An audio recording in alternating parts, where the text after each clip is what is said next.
It's interesting, you know, you talked about your family immigrating from Canada, and when I was in Ottawa, I was stunned at how many of the entertainers in the U.S. and also how much Hollywood was taken over by Canada. I wrote a book called Behind the Embassy Door about what it was like to be ambassador. I actually thought of one of the chapters being Invasion of Body Snatchers. I left it out because I thought it would offend the Canadians, but I used to say they're everywhere. Anyway, Saturday Night Live is basically Canadian comedy, but structured for the U.S. The other thing I want to mention is two things before I introduce our distinguished next speaker. One is, we didn't even mention autos directly, we mentioned manufacturing. But a little known fact is that when President Obama and his administration did the auto rescue for GM and Chrysler from the U.S. taxpayers, Canada also was part of that, as was Ontario. They actually contributed money as well. But you didn't read about that. I actually had people say, what kind of cars do Canadians make? So we said, well, it's called Chrysler, Ford, GM.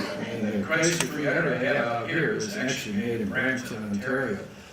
Whereas the Jeep that Roy's people have is made in Detroit. So that was a huge thing. I mean, you talk about helping the Michigan economy and manufacturing.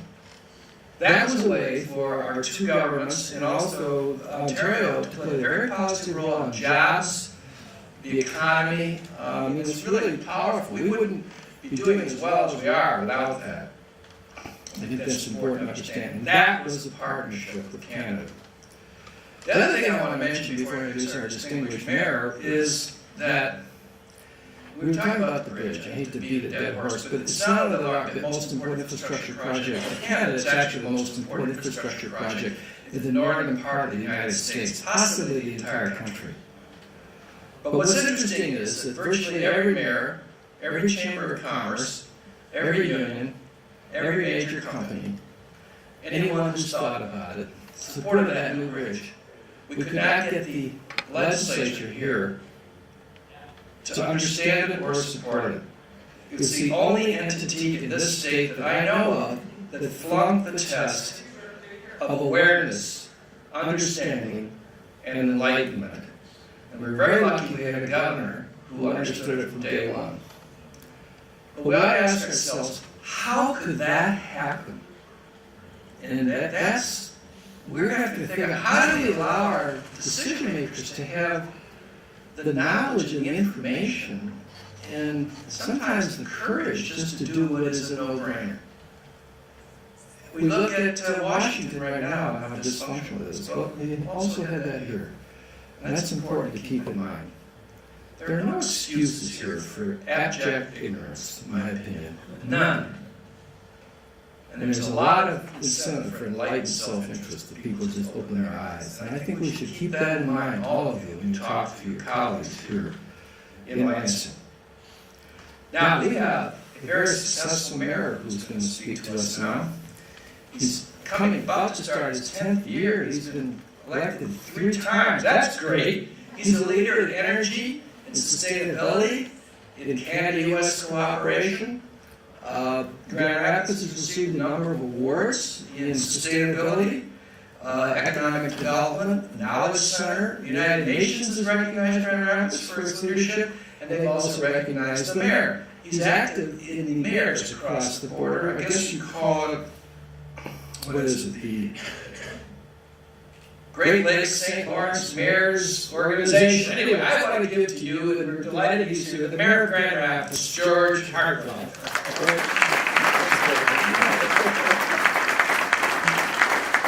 Thank you, Governor. That's a nice introduction, and there was apparently the other presentation here doesn't open, so I think it was done on an app. So you don't see my name out there. What a disappointment. Let me start by certainly by thanking Michigan State for hosting this gathering this morning, and for your leadership here this morning, Governor Blanchard. Consul General Norton, I as a newly minted mayor, I went to my first meeting in Canada 9-10 years ago, and was sort of stunned by this honorific title, Your Worship. I took it back and tried it out in Grand Rapids. Didn't work that well. Didn't work that well. This morning I've been invited to speak on the Great Lakes and St. Lawrence Cities Initiative. I am admittedly the second string. Our executive director from Chicago, David Ulrich, a former EPA Region 5 director, and now for the past 8 years director of this collection of binational mayors, is right now, clicker, here it is recovering from surgery. So I'm filling in for Dave this morning, and I'm pleased and delighted to do that. So who are we, this binational group of mayors, 108 in number, from the U.S. and Canada? Flip to the next slide, please, Rick. This shows a bit of a layout of where we're located throughout the 5 Great Lakes and along the St. Lawrence River. We're mayors and other local governmental leaders working to advance the protection and restoration of the Great Lakes and the St. Lawrence River. This is a group that truly works to incorporate and integrate environmental, economic, and social agendas in order to sustain and promote and protect the resource. And we represent collectively a population of over 16 million among us, 8 Great Lakes states and 2 Canadian provinces. Next slide, thank you. Goals include water quality. We work on balanced water questions, and that very important issue raised by Council General Norton this morning of uniformity and fairness in ballast water. Ballast water standards that both protect the natural asset and at the same time permit the robust commercial trade through the Great Lakes and St. Lawrence region. Aquatic invasive species, industrial pollution, pharmaceutical pollution, matters that this Association of Mayors deals with in underwater quality. Underwater quantity, Great Lakes Compact, it was my honor to be chosen to testify at Senator Leahy's Judicial Committee on the Great Lakes Compact. We work on, right now, critical to cities throughout the region, our water levels in Great Lakes and issues of ports and harbors. Water conservation issues also fall under quantity. And then on the waterfront vitality, beaches, harbors, ports, wetland protection. We work around a set of strategies that include getting mayors at the table, a seat at the table for cities. The national conversations often leave out local government, and at least we are convinced that we've got an important voice that needs to be heard at those tables. Collaboration and best practices, we share ideas among one another and we steal shamelessly from each other. Communication and outreach, city to city, as well as city to province, or city to state, city to federal or national government. And then funding for restoration, both the successful efforts to fund through the Great Lakes Restoration Initiative, and then smaller local efforts that we've been able to fund through private philanthropic and foundation resources. The significance of the lakes and the rivers, these are statistics that you know well. 20% of the world's surface freshwater.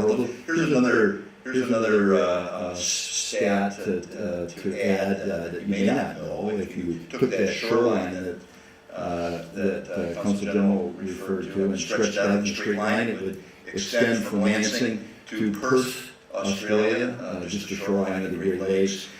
We provide, the lakes provide drinking water for over 40 million people living in this region, and our economy, if you take those 8 Great Lakes states and 2 Canadian provinces, and you aggregate their economic power and impact, it ranks, and if it were a nation, it would rank fourth on the face of the earth, only behind U.S., China, and Japan. That's work that was done by the Brookings Institute.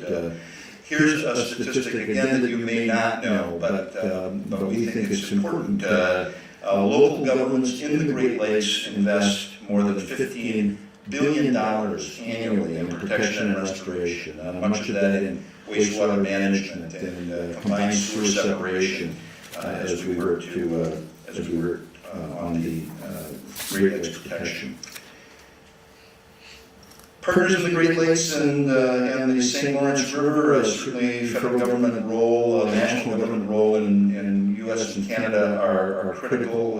They are the drivers of policy and programs, and so working closely with our national governments becomes a top priority for our Mayor's Association, and then of course the tribes and First Nations carry out some of the requirements and have their own policies that we attempt to work closely with them.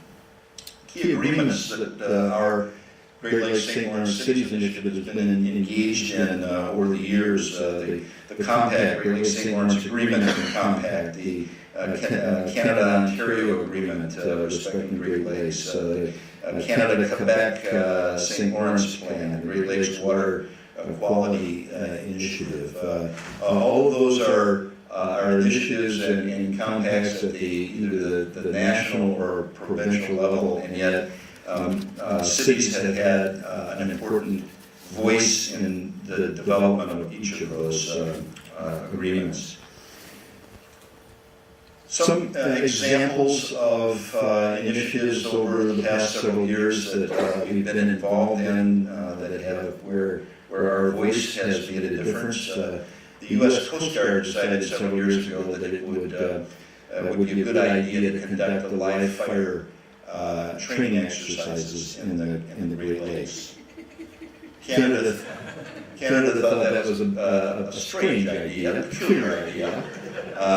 So did those of us who spent any time out on the water in the Great Lakes. What are you talking about? And so through hearings both here in Michigan and throughout the Great Lakes region, mayors stepped up and spoke on behalf of the lakes, and the U.S. Coast Guard withdrew that idea. You can safely sail now on the Great Lakes without being shot by the Coast Guard in a training exercise. British Petroleum several years ago, you recall, had a proposal for their Whiting, Indiana refinery that would have endangered waters in that area. The mayors, as part of the coalition, spoke out against that, and once again, British Petroleum withdrew that proposal.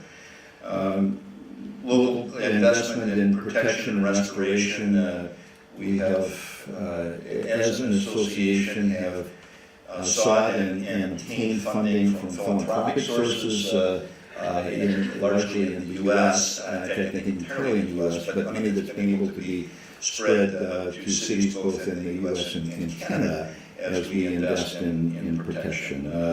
A very important guide that we developed that's being used widely throughout the region now is called that the Shoreline, and it's a beach protection and preservation initiative. A Great Lakes Restoration Initiative, I mentioned the $475 million in ARA funding 3 years, was that 3 years ago? Seems like yesterday, but 3 years ago, and then subsequent line items in the U.S. national budget in the neighborhood of $350 million. We've had an abiding interest in nuclear power in the Great Lakes.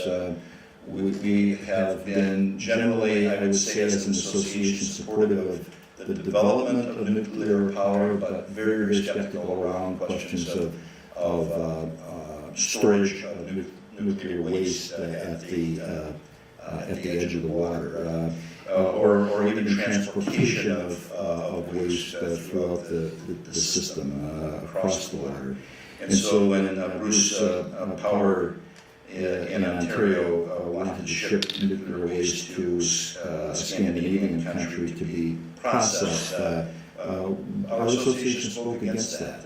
We didn't want that waste traveling across our lakes, 20% of the world's fresh water. And we've been actively involved with Bruce Power once again around the deep geological repository. Proposed, we think that may well be a good solution for that waste, and yet we're very concerned about the location and the proximity of the proposed storage site as close to the lake as it is. Some programs I might mention, direct initiatives such as our water conservation framework. Conserving water is a high value for the mayors of this region, and we collectively have now, with an initiative that set a goal of 15% water conservation by the year 2015. We've been successful in collectively in saving 106 billion gallons of water. We've had some awareness campaigns that have been, I think, more or less effective. Measuring that effectiveness is not easy to do, but pharmaceuticals and personal care products framework, advertising and promoting the safe disposal of those products so that they don't enter the wastewater system and ultimately enter our Great Lakes. And then a set of best practices, as I mentioned earlier, around beaches and advocacy around beaches and wetland area, protecting, preserving those areas for the important ecological benefits that they have, not to mention the recreational benefits that come from them. A relatively new initiative for us, we call it our Green Cities program, and it has established as its top and first priority stormwater management. Most cities in the Great Lakes, now having addressed the issue in one way or another, are currently addressing the issue in one way or another of combined storm and sanitary sewer overflows by separating sewers or by creating other repositories to hold excess waste until it can be processed. We turn now to the issue of stormwater, and it maybe not surprisingly represents the biggest environmental threat to the Great Lakes at this moment. So we were able to secure funding once again for some pilot projects in the U.S. and Canada, and have begun doing our work on stormwater. Secondary priority, sustainable municipal water management, with a team that's been working on some best practices around water management. And then the next one, Rick, if you would please, is one that I think has been certainly on everybody's mind throughout the Great Lakes. It's the challenge of the aquatic invasive species, the Asian carp, working its way up through the Mississippi River Basin and knocking at the door of Lake Michigan. The city's initiative, along with the Great Lakes Council, raised $2 million in philanthropic grants, foundation grants, majority of that coming from the Joyce Foundation, but also other foundations here in the state of Michigan, including Fry and Wegge foundations. Raised money to do a study on the separation of the basins. Is it possible? Is it economically and practically possible to separate the Great Lakes and Mississippi basins so that aquatic invasive species going both ways, because they do go both ways, would be halted? The answer after 18 months of study is yes, that can be done. It's not an inexpensive venture. We determined it to be a cost based on three different options, ranging from $4.5 billion to $9.5 billion, certainly not a cost that can be borne by the people of the city of Chicago or by the people of the state of Illinois, but has to be a national priority and be seen as a national priority. It's relatively easy and relatively inexpensive to put the barriers in and stop the carp. The challenge is when you do that, everybody in a storm, every basement in Chicago backs up with sewage. And that's not probably going to be something that would be acceptable to the people of the city of Chicago, just to keep the carp out of the lakes. And then the other issue that you've got to address is the significant commerce that flows, shipping traffic that flows through the Chicago sanitary and shipping canals. So that having been completed, the study having concluded that it's possible, we continue to work with Congress to find funding to make it happen. Finally, the looking toward the future, fresh water. Certainly, we understand here, and as we look at areas around the country where drought and water resources are strained, we know that we've got something that's precious here, and that will drive economic growth and development throughout our region in both nations, and that it's critical for us to protect that asset. Both in its quality and its quantity. So in that regard, we are convinced that cities will play a major role. I don't mean in any way to disparage national governments, although I would recognize that at the moment we don't seem to have one in this country. But the action is in cities. I mean, if you want, cities are where economic activity happens. And so cities are important economically. If you want to save the world environmentally, I'm sorry, but we're not going to wait for Washington and Ottawa to pass the kind of legislation that's necessary to protect this asset. It's going to happen in cities all across this region, and it is happening in cities all across this region.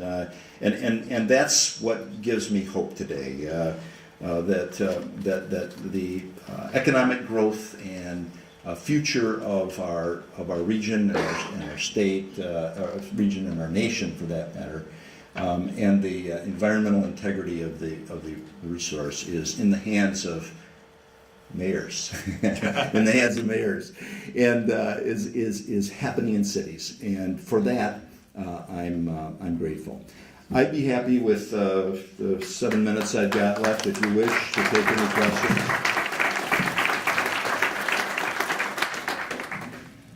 Any questions about this initiative? And while you're thinking of a question, let me mention one other thing that you may not know about. Environmentally, when the U.S. withdrew from the Kyoto protocols under President Bush, a group of mayors led by Greg Nichols of Seattle developed what's called the Mayor's Climate Protection Agreement, and it pledges cities to achieve the same goals within the same time framework as Kyoto. Today, 1,050 cities in the U.S.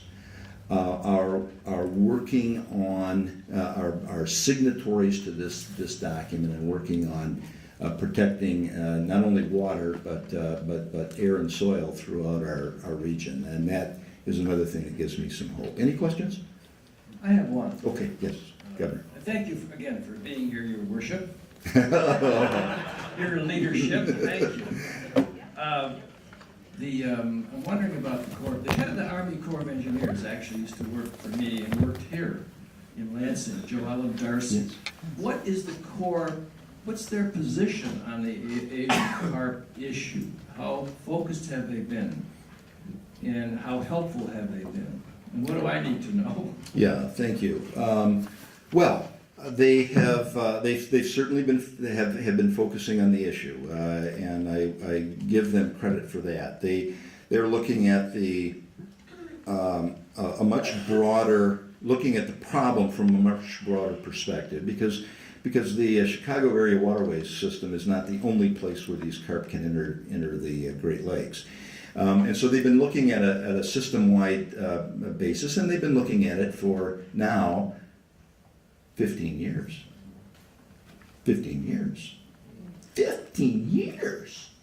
And 2 years ago, Congress said by the end of 2014, you must come to a conclusion and make recommendations with respect to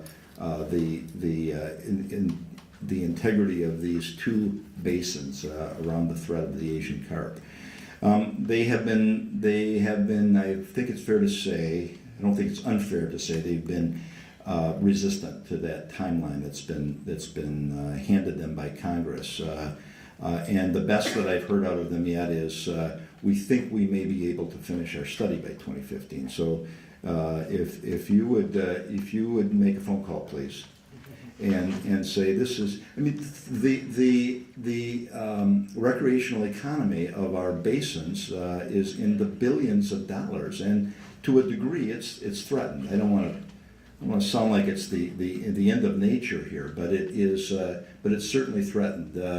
Bill Rustum and I share a passion for steelhead fishing and trout fishing, and the vision of these carp, which grow to great sizes and jump out of the water, way out of the water, but they also suck up all of the zooplankton that is at the top end of the bottom end of the food chain, I guess you'd say, which starves off the bait fish, which then ultimately starves off the game fish. So it's a deep concern we have here, and the Corps has been working on it, but at a pace that I fear is not adequate.